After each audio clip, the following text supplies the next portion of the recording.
just this Nassar thing. Those 4 words, spoken by prominent Michigan State trustee Joel Ferguson Tuesday, are appalling but unsurprising. They were completely in character for Ferguson, and absolutely indicative of how the school has viewed the Larry Nassar scandal.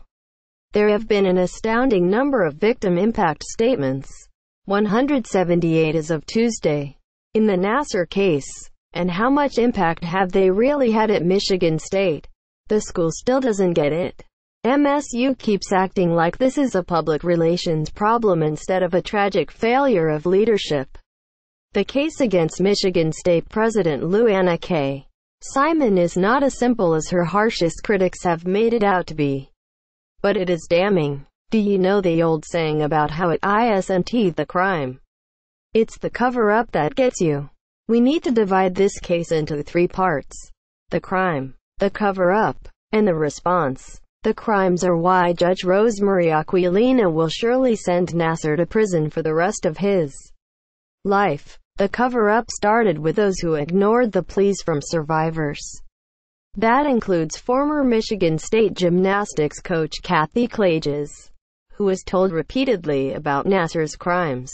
A few other MSU employees, and the leadership at USA Gymnastics. USAG had plenty of evidence that Nassar was a monster.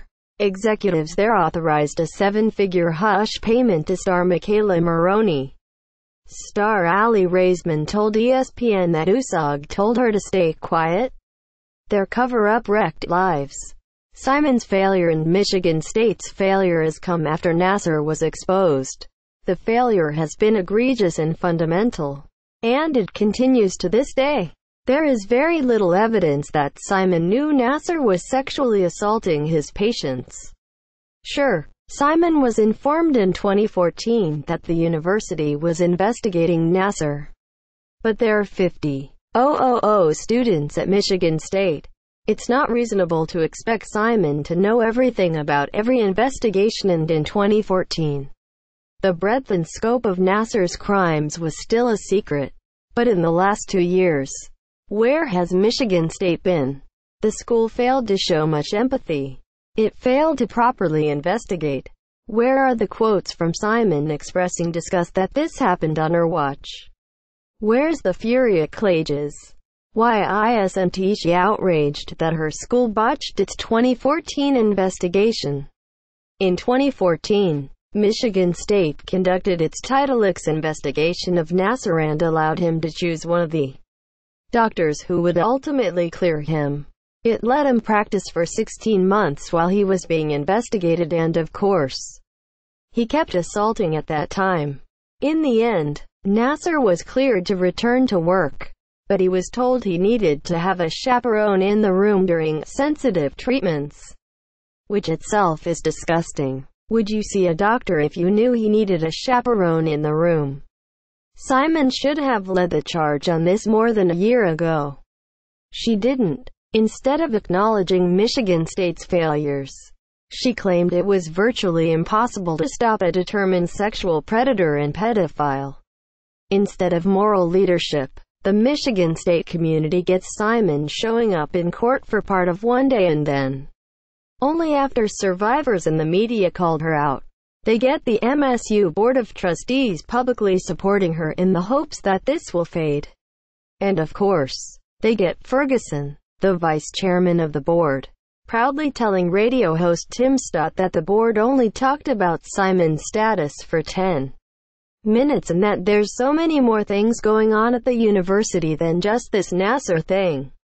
It got worse. Ferguson called Nassar this pervert, and referred to the young ladies who have been wronged, which severely understates his behavior and their pain. He also said, when people find out that this person was on an island by himself, they'll move on. Of course. Nassar wasn't on an island by himself. That is an absolutely idiotic statement. Klages was on that island. The dean of MSU's College of Osteopathic Medicine, William Stample, who has been named in several lawsuits and who failed to enforce the little discipline that Nassar was supposed to receive, was on that island. Athletic trainers were on that island. The people who botched the 2014 investigation walked around that island. If you tried to wager on Joel Ferguson says something asinine, we have bad news. Nobody would take that bet. People who have followed Michigan State for a long time understand who Ferguson is. Ridiculously tone-deaf on his best day, and generally happy as long as Michigan State wins sporting events. Like many university trustees around the country, he is a power broker, not an educator, and his interest in sports is as a booster and a fan. Die-hard MSU fans remember how he publicly opposed the hiring of John L. Smith as football coach, then undermined Smith for most of his tenure. They may not remember what he said when Smith was finally fired. Let's get really real here. People don't get fired for off-the-field incidents. That's not why people get fired. Wins and losses are why people get fired. And the other thing, let's get real, too. People talk about grade point averages. Anytime you hear people talking about grade points, you know they're not winning. We can dance around all these things, but just be real. Quote, "It sounds like Ferguson examined the Nassar situation and concluded that his football team went 10-3. But if you expect somebody to stand on principle at Michigan State, it won't be Ferguson. Ever. Larry Nassar would have been a pedophile anywhere. That does not excuse Michigan State's actions here. The school has been alternately callous and clueless to the rest of the country. What happened in a Lansing courtroom in the past week was heartbreaking and inspiring. To Michigan State, it's just this Nassar thing. What a disgrace."